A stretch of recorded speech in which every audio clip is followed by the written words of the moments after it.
Welcome, everybody. Okay, got it. Yeah. Welcome, everybody. I'm Steve Wallace. I work in Internet2, and I am the director of Internet2's Routing Integrity Initiative.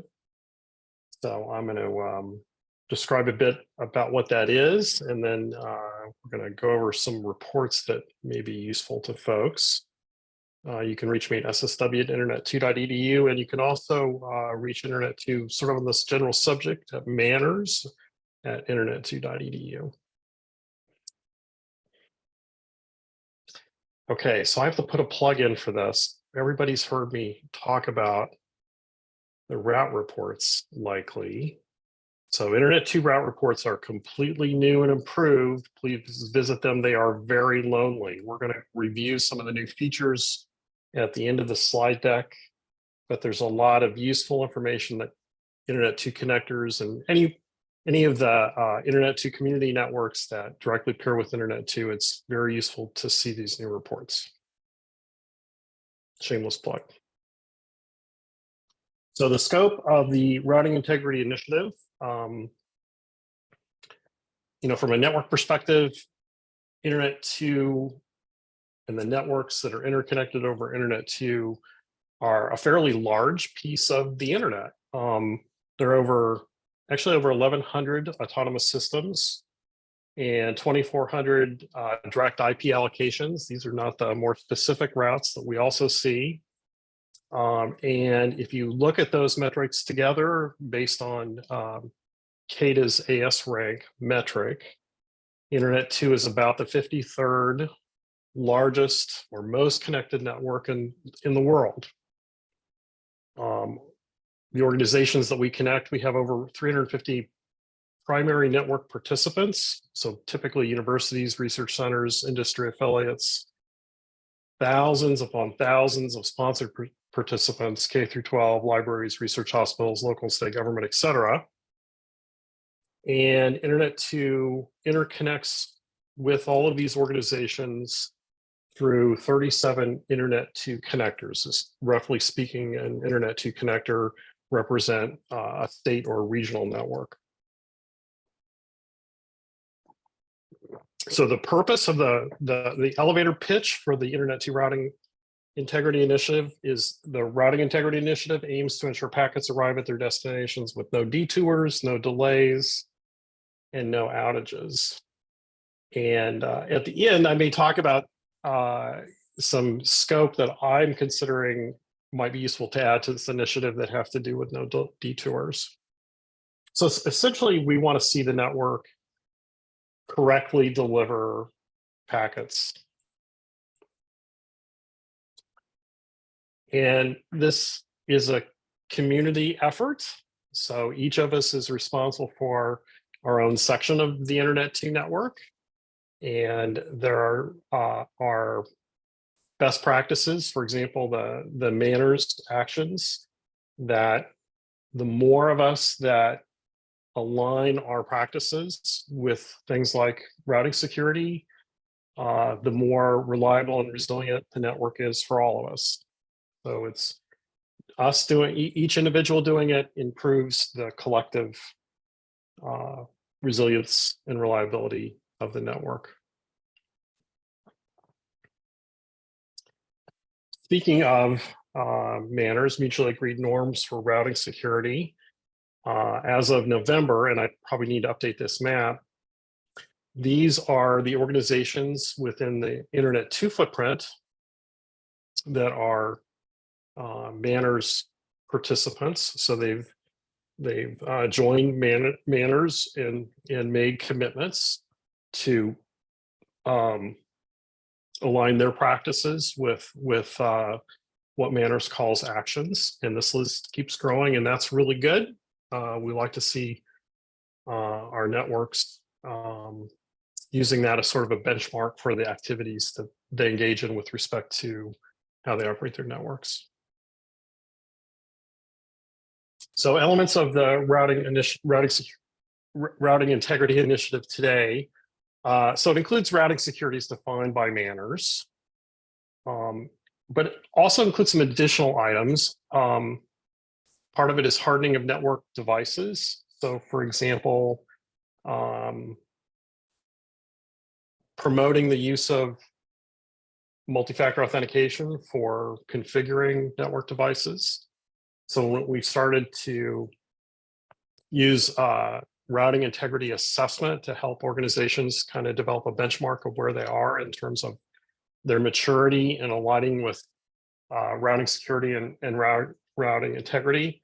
And one example that we find that's not common is systems in place that require multi-factor authentication for configuring routers and switches and other network gear.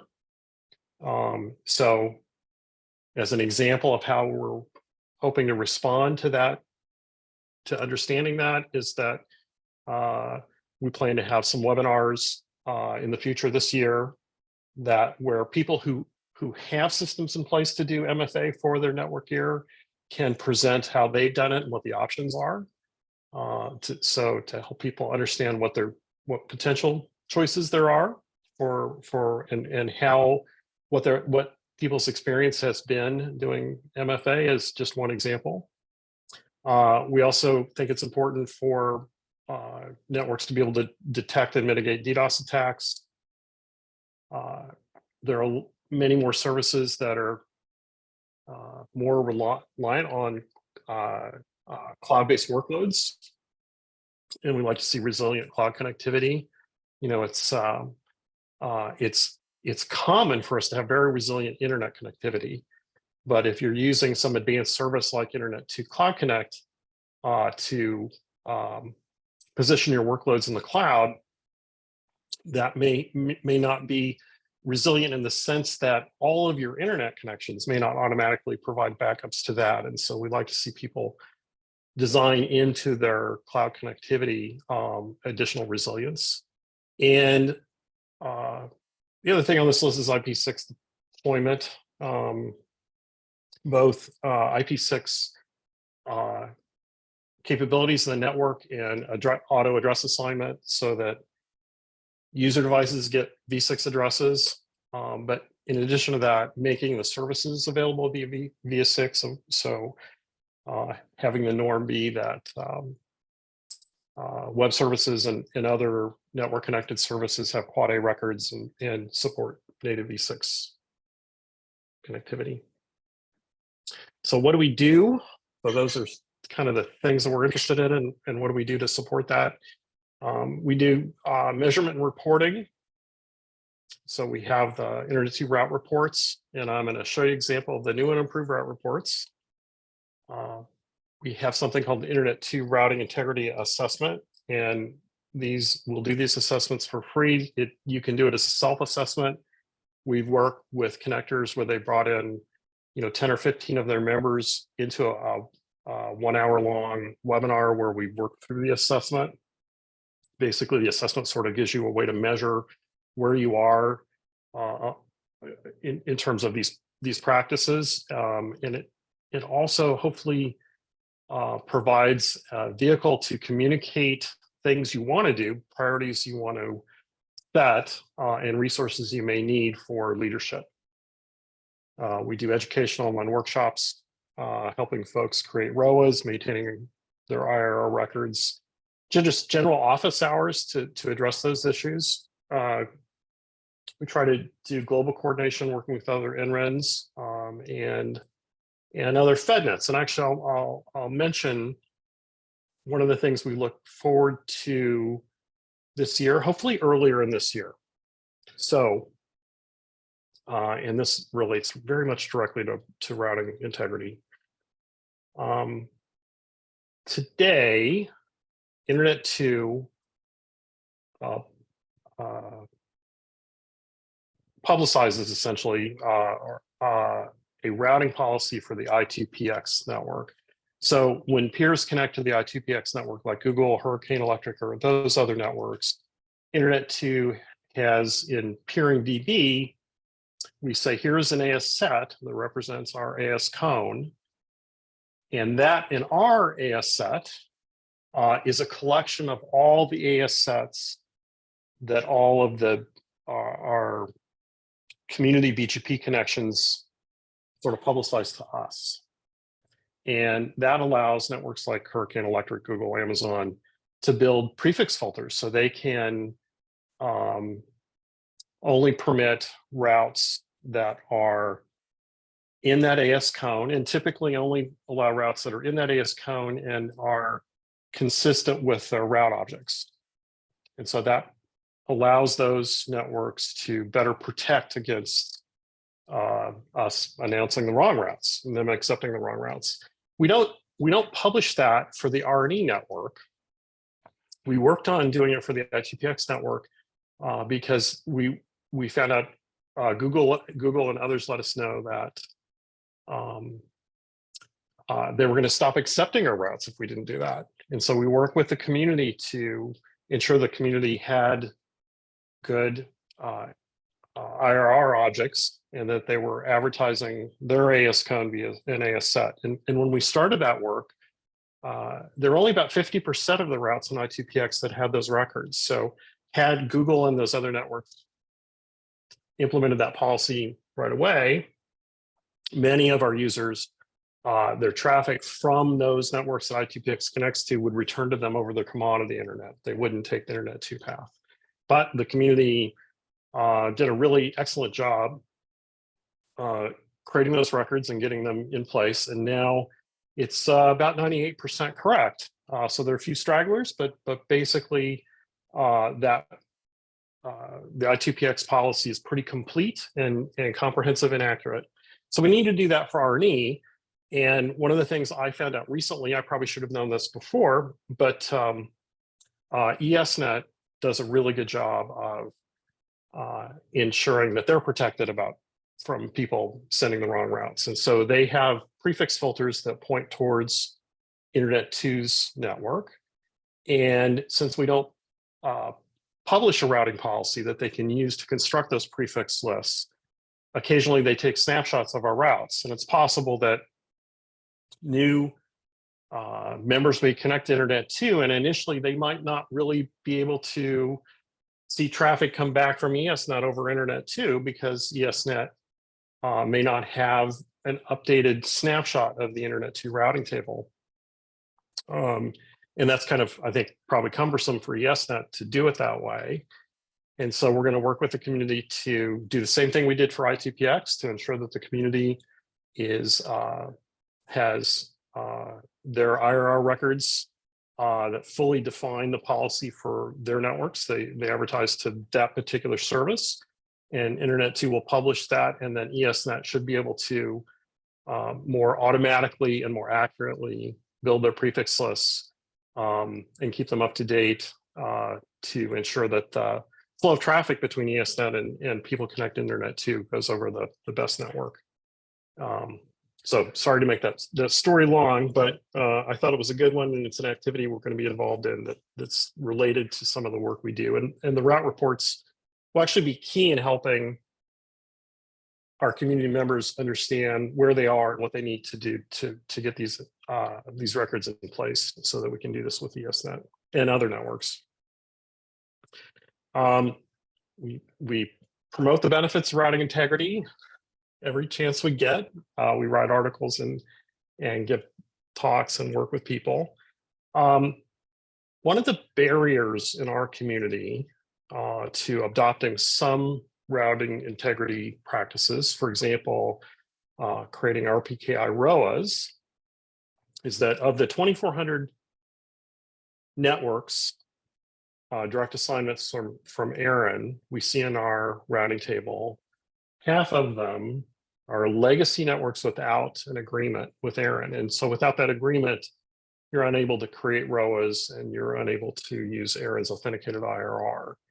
And so we've been working with Aaron to lower the barrier for entering into those agreements. In fact, we hope to make some announcements in the next few weeks that Aaron has agreed to simplify the process for public institutions that are required to request changes in the agreement because of local laws. So we've worked with Aaron get Aaron to come up with some instructions, basically, so that these institutions can have a smoother path to getting an agreement. The other thing, if folks don't know, if you have legacy space and you get an agreement with Aaron this year, you will ensure that you have the legacy rates fees from Aaron forever, I believe. If you wait till the end of this year to sign this agreement for the legacy resources, you no longer are able to get the legacy fees. And it's a big difference. It's a really big difference. So for example, if all of the community were to wait until next year or later to sign up for those agreements, that would be an additional $2 million a year in Aaron fees as compared to if the community did it this year. So it's a big difference in fees. And I think more importantly, the services like RPKI and ROA hosting and their authenticated IR are really important to improve the security of our networks. And last but not least is we're trying to ensure that Internet2 is adopting these practices, leading as an example. So we made a lot of progress. As I mentioned, getting the routing policy, providing some resources for the community to make progress on the routing policy for I2PX. That's been fantastic. There's still some room for improvement, but that's been fantastic. Adoption of RPKI ROAs has improved, but we're still way behind the rest of the internet. So that I think we're at about 7% right now. So 7% of the prefixes in the Internet2 routing table have covering ROAs. And if you look at the internet, that number is about 40%.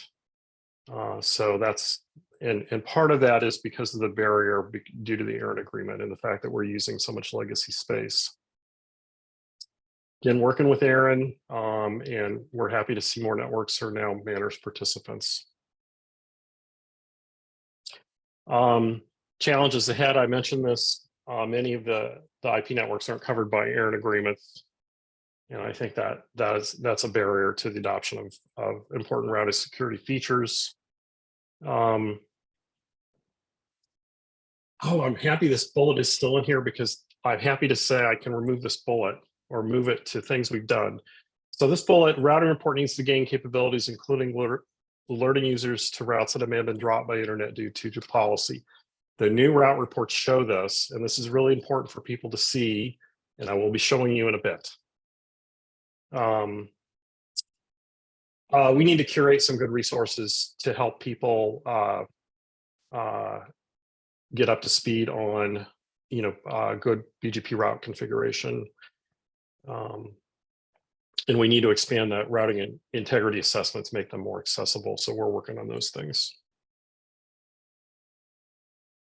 It's been a joy to do this. One of the challenges is routing integrity isn't typically on the CISO's radar, and so it can lose, it can lack some of the leadership support. That's part of why we have the routing integrity assessments to provide sort of an independent measure of where people are, so they can take that to their organization and make an argument for additional resources and priorities to improve things. One of the things that I'm constantly reminded of is we have such a range of networks and capabilities. So we have some of the best networks that really are cutting edge. And then we have networks that struggle for the resources to keep up. And there's this complete range within our community. So of the 1,100 individual networks that interconnect over Internet2, there's a tremendous range of capability, and we need to always be striving to, to help each other. There are fantastic resources in the community, and there are folks who, given some assistance and some opportunities, want to do better, and so it's good to be part of all that. I spoke about the routing integrity assessment. There's a questionnaire. It's just a Google sheet, and you can take a look at it. There's a link here for you to look at it. It is it's about 40 questions. It's sort of like a security control matrix of sorts, and you can do it on your own and use it on your own, or we're happy to set up a Zoom and help an individual organization or a group of organizations go through it. If we have a group that is interested in that, what we do is we'll make a simple sign-up sheet.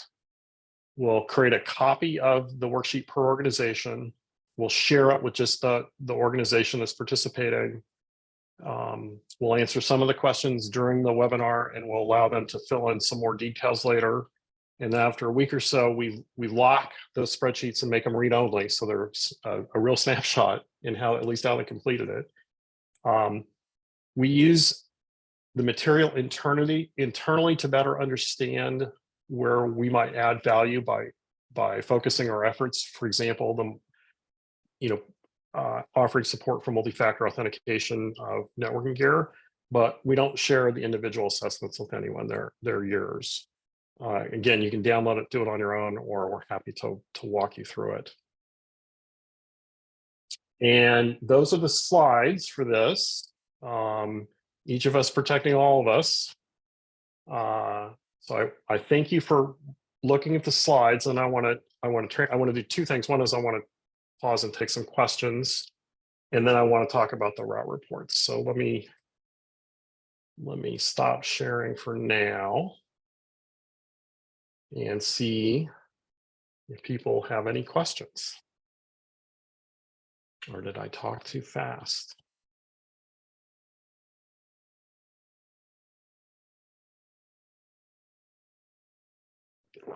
Or are people eating? No questions. Okay. I came a bit late. Could you explain ROA? So yes, RPKI,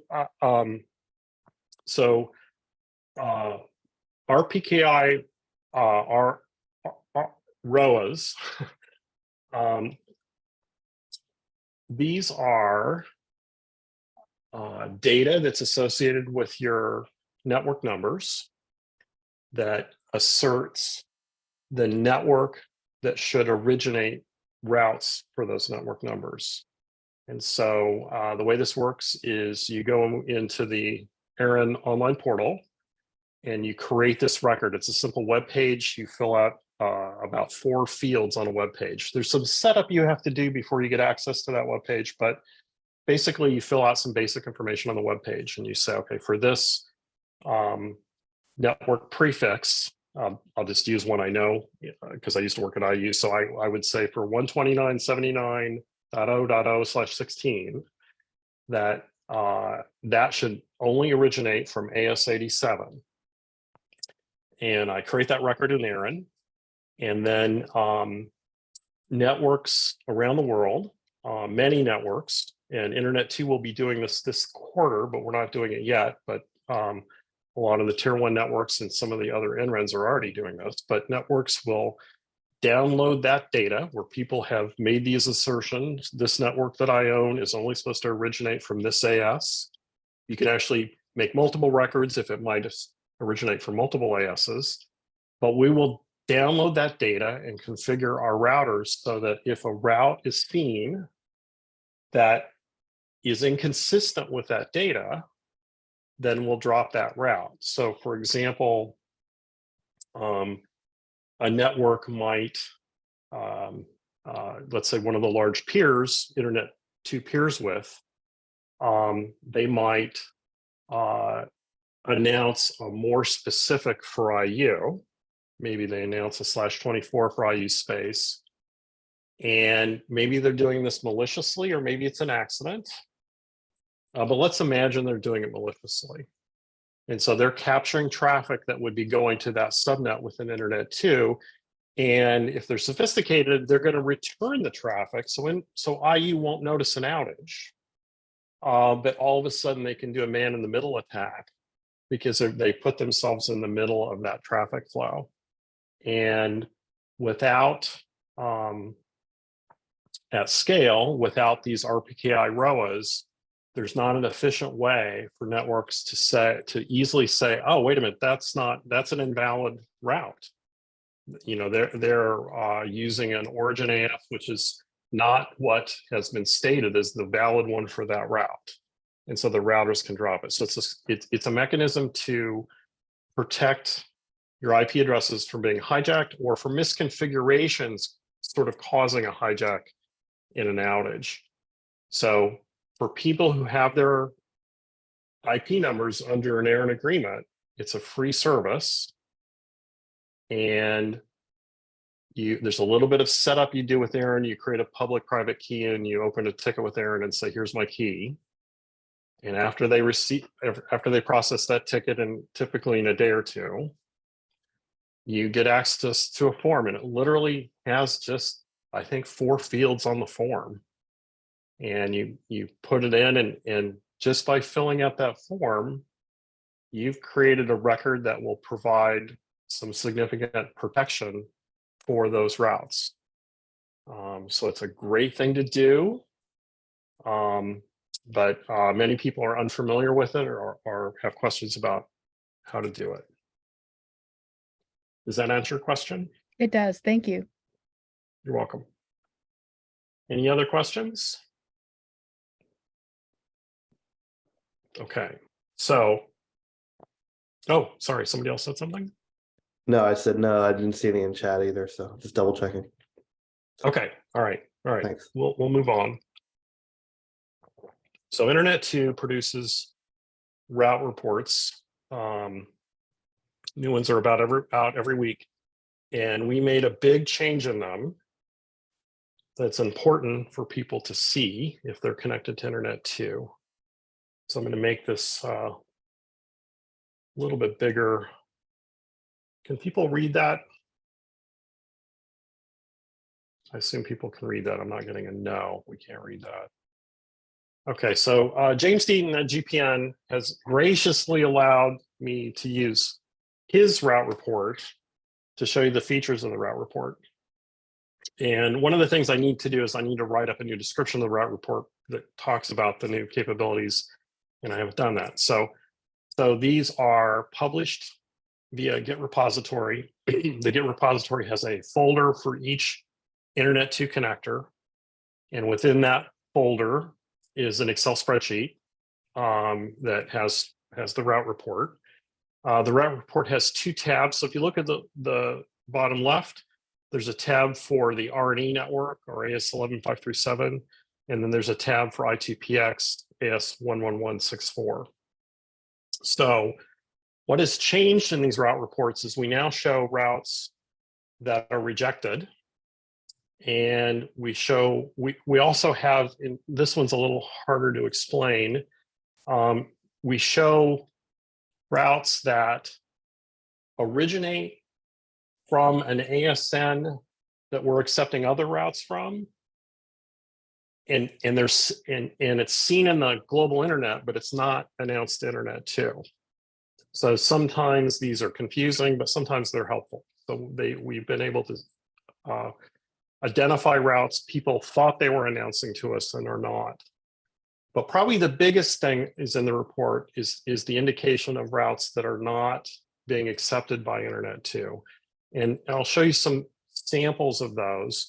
So those are in column D under route. And the ones that we're not accepting are in red. Now, there can be certain reasons for this. For example, IP version 4 prefixes that are longer than a /27, we don't accept those. So someone's sending us a /32, that's fine. We don't accept those. This route in Cayenne, this is the one that's kind of hard to explain. What that says is we receive routes from this origin AS 40581, but we don't see this route at all. And so maybe it's something that that you wish you were sending us, but we don't see it. And so that's part of the Arkansas Research and Optical Network. I'm not sure what that particular prefix is for, but that's an example. And it could be that they don't, this may be intentional. We don't have any way to tell. So let's get down. So again, a couple more red ones rejected because they're too long. But here's a /16, and it is Kansas State University. So we're rejecting on one of the peering sessions, actually 2 peering sessions for GPN. We're rejecting this route from Kansas State University. Now, why would we be rejecting that route? Well, when a connector announces routes to Internet2, they actually fill out a request telling Internet2 which routes to accept. So they fill out a form telling Internet2 how to configure its accept filters to accept routes.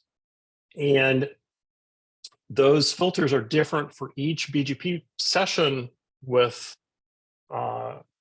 Internet2. So all is not lost for University of Kansas. If I look, I'm going to do a little trick here in the spreadsheet. So these columns are set up so you can easily search. So I'm going to look for all the cases where that route is in this report. And let me open some stuff here. So there are 2 BGP sessions that we're rejecting it on. And there's 2 sessions we're accepting it on. And you notice the peering AS is different. So this is this school is in CANRAN, and we're accepting the prefixes from CANRAN. GPN has sort of a separate connection Internet2, and GPN probably never asked the NOC for Internet2 to accept those prefixes on this other session. And so they're being rejected. And I'm guessing that GPN would prefer that Internet2 accept them on both sessions because they're probably there for some resiliency.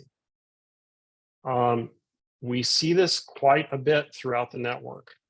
So especially where regional networks are providing backup for other regional networks, what we're seeing is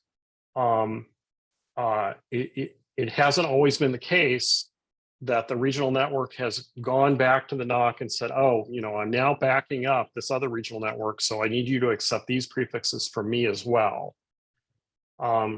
This is a big issue. So of all the routes we see in the Internet2 network, 1,700 are being rejected. 1,700 unique routes are being rejected. Now, many of them are actually routes that are leaked to us. So we have BGP sessions where, for example, the default route for B6 is being leaked to us, and we reject that. And then we have other connectors that,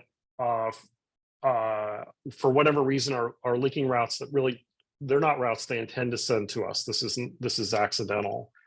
But now these reports will show you which routes are being rejected. And so if it's a route that's being rejected that you don't want rejected, you can notify the NOC, and they have a form you can fill out and have that route accepted. There are a lot of routes being rejected. People, it's important to look at these reports. This feature of the reports is new as of about a week ago. With the new network in place, it's much easier for us to collect this programmatically and put it in these reports for people to use. So I would encourage everyone to look at the reports. The GPN is above average or average. I have seen no connector reports where we weren't rejecting something. So And I have seen, unfortunately, many connectors where we are rejecting things that, they would prefer we not reject, which is fine. I've spoken to connectors who hadn't added routes for several years and didn't recall that you actually needed to make those requests. There's so there are different reasons why this is happening, but there are a lot of routes that I'm guessing connectors actually want us to accept. And we're hopeful that people can look at these reports and, identify those and let us know. The other thing the reports do, it's sort of a good indication of the completeness of your IRR records. So for each route, it will indicate whether the route object fully matches the prefix, or if it's more specific, or if the prefix is more specific, and you might benefit from updating it to actually completely match the route. It tells you if the origin being announced is the origin that is listed in the route object, and it also lists if the AS is within the AS cone that's being announced by that BGP connection. So a little bit more information now. You'll see routes repeated. In the old reports, you only saw one instance of a route, but now when they're repeated, if you look under column K, it shows which peering session they've come from. So frequently you'll see them repeated, but they're actually coming from a different peering session. So that's my pitch for people should download these, look at them. And if you have questions at all, you can send me email. I'm happy to go over these with you individually.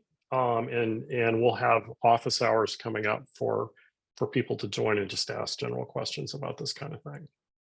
So any questions about the route reports? Or, oh yeah, I see a hand raised. Hey, Steve. Hey, This is Jorma from FIU and Empath. yes. Thank you for the presentation. I wanted to ask you during the TechX, but there were no time for questions there. What is the policy for international networks, right? Sometimes you don't have a relationship with them. And in our case, we have an exchange point in Miami that is connected to other exchange point in Africa that has another network behind us. And these people, they don't know that they were supposed to talk to someone, they will talk to someone, they'll talk to someone, they'll talk to Internet2 to have those prefixes approved. So this is the academic ecosystem. Are you filtering and rejecting those at this point for all the international participants, or there's a little bit more flexibility for us?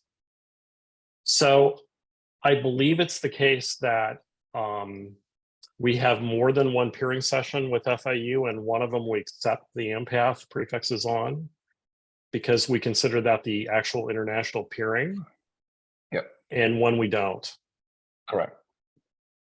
So when it's usually the case, and I'm not the international person in Internet2, but it's usually the case that Internet2 will have an MOU with a network providing international connectivity for R&E institutions internationally. And today we accept all of those routes. So those routes don't have to ask to be accepted.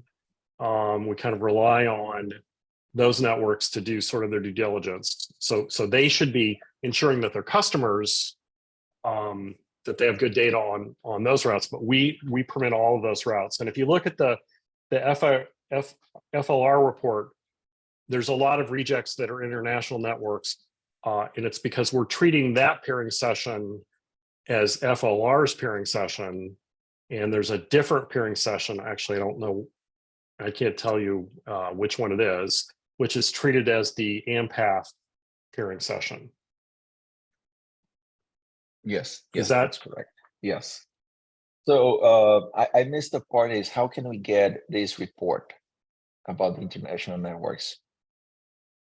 Because some of those agreements, like those PGP sessions, are way before we start having MOUs So there's a lot of sessions, because there is the sessions that you do against Empath, the AES 20080, but Empath also provides transport layer 2 to international participants. So sometimes RP and others in Brazil and Africa, they peer with Internet2 directly. And in most cases, we interface everyone, and we never saw any MOU happening. And this, I'm talking about like 10 years ago. So maybe it's time to revisit this. So I think those are all really good points. Let me, since I'm not so two things. Christian Todoroff is the more senior person in Internet2 responsible for international relations and connectivity. And he just hired a guy from Scenic, Thomas. I apologize, I'm blanking on his last name. Who is actually going to be the engineer working on this.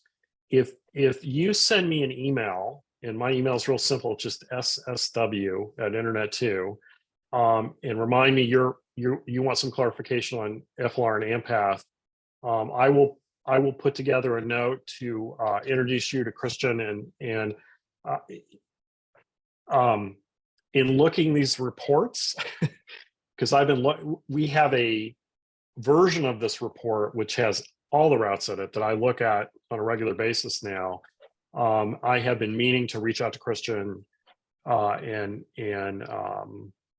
talk to him, have him take a look at the FLR AMPATH, those set of issues. So if you send me a note, I will follow up. Okay, will do. Another question. When you say that you Yes. rejected the prefixes, are you also applying the access list to reject any IP packet that comes with those prefixes that don't match? Are you doing this in the Nope. control plane and data plane? No, just the routes. We're not filtering packets. Okay.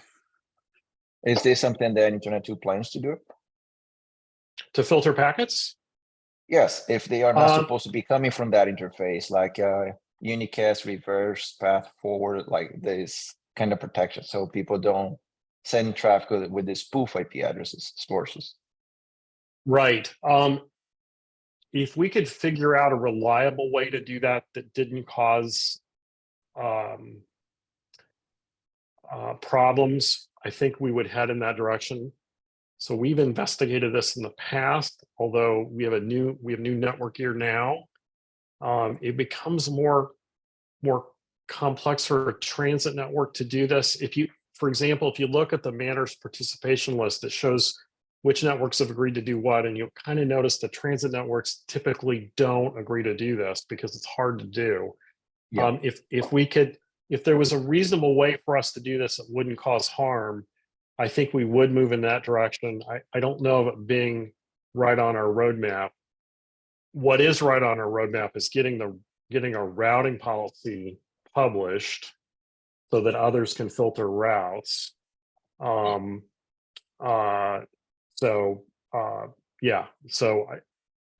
It's something we've talked about doing off and on for years. The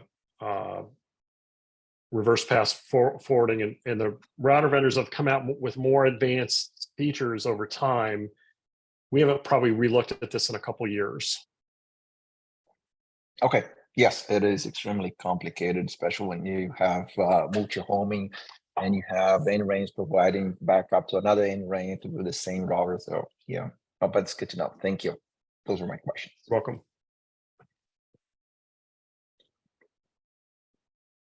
Are there other questions?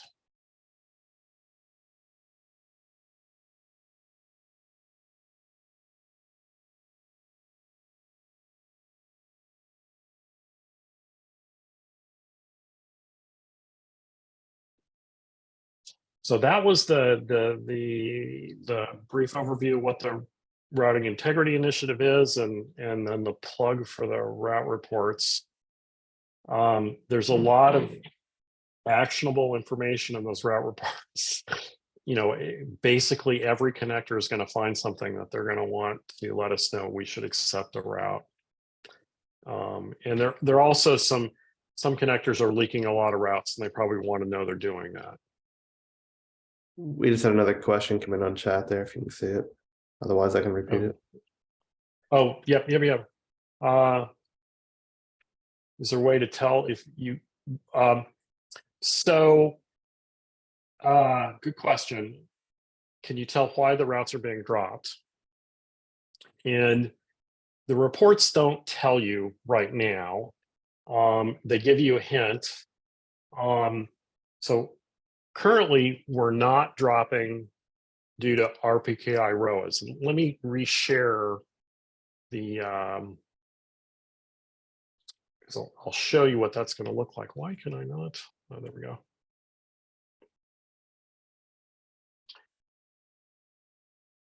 So in column F is the RPKI ROA status of a route. And unknown just means there isn't a ROA that covers this route. And when we start implementing route origin validation this quarter, what that means is if there's an invalid route, we will drop it. It does not, we will not drop unknown routes. So you don't have to do anything. There's I think some misunderstand that when we turn on RPKI route origin validation, you have to have these records. You don't, but if you do have the records, you get a little extra protection. So if I go down here, so some of these are valid. So some of the institutions at GPN have signed or have created these records in Aaron so that we can tell they're valid. And none of, I already know this, none of them are invalid. So today, there are a couple of connectors where what will be in this field is red invalid. And when we turn route origin validation on, those routes will become rejected. So they will show up in red. And you'll know, because it'll say RPKI invalid, you'll know that's why they were rejected. However, other routes, so for example, this one, I know that it's too long. So it's a /32 and it's longer than 27, so we reject it because of that. Let's pick another one. So the /16, well, it's not too long. It's not invalid. It's not RPK invalid. So what reason is it that we're rejecting the route? It's most likely, almost certainly, that we weren't asked to accept the route. And so this route is hitting it doesn't pass through the accept prefix filter list.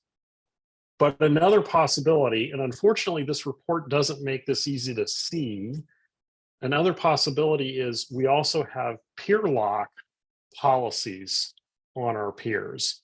So if this route appeared to get to us after looping through an ISP, it would also be red, and there would be no additional information in the report that would allow you to distinguish between it's dropped because we haven't asked it to be, nobody's asked us to accept it, versus this appears to be a leak because in the AS path we see a transit provider. Now that's a limitation of the reports today. One of the features we'll add to the reports is the full AS path.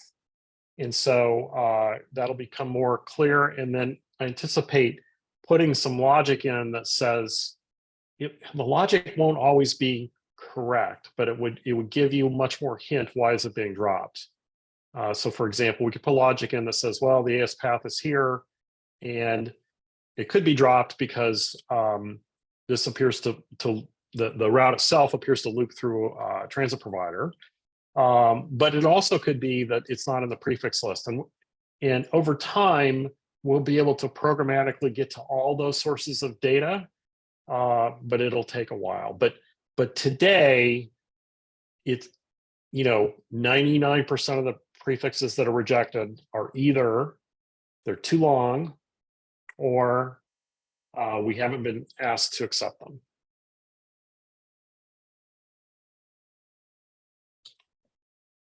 Hopefully did that answer your question, Tom? It did. It seems like the answer is it depends. It depends. By the way, we don't drop any route. We don't drop any routes based on IRR information. So now our peers might, but we don't. So if you don't have correct IRR records, that has no effect on our accepting the route.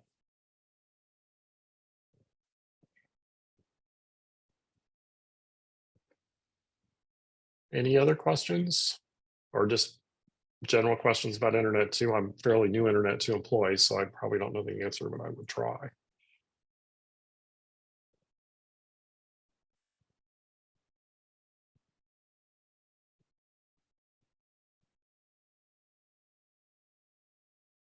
Hey, Steve, Geronimo, I have another Yes. question since we have time. Yes. The numbers that you gave were kind of concerning. Only 6% of the academic institutions have PKI at this point. Why do you think that is? Is it because it's a lack of priority, or you said that some teams they don't have the skills or the time, or is because of the area and challenge with the contracts of the legacy? So the legacy contracts affect half of the routes, but if we were, if that was the only barrier, you'd think we'd have, and we were like the rest of the internet, you'd think we'd have 20%. So there are additional barriers. So I'll make an overall. I think in the long term, the only way that these route reports will look really good all the time is with automation. And so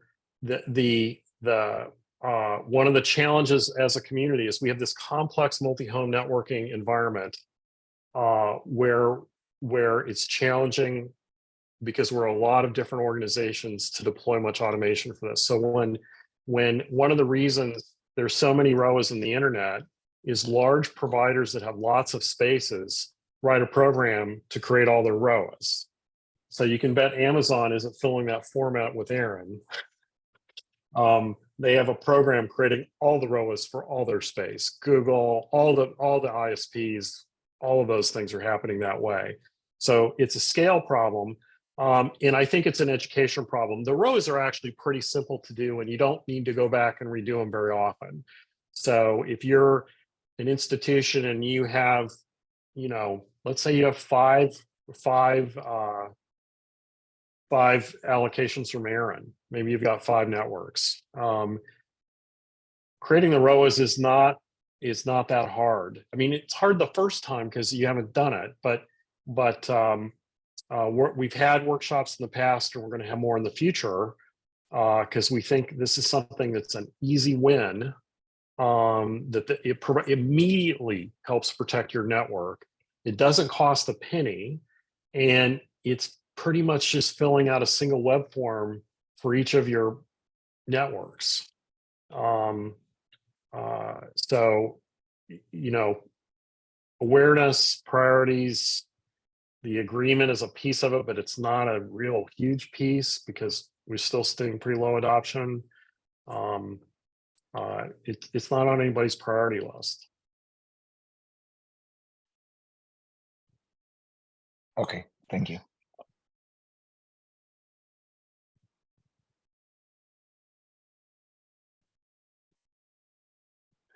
So I appreciate the time to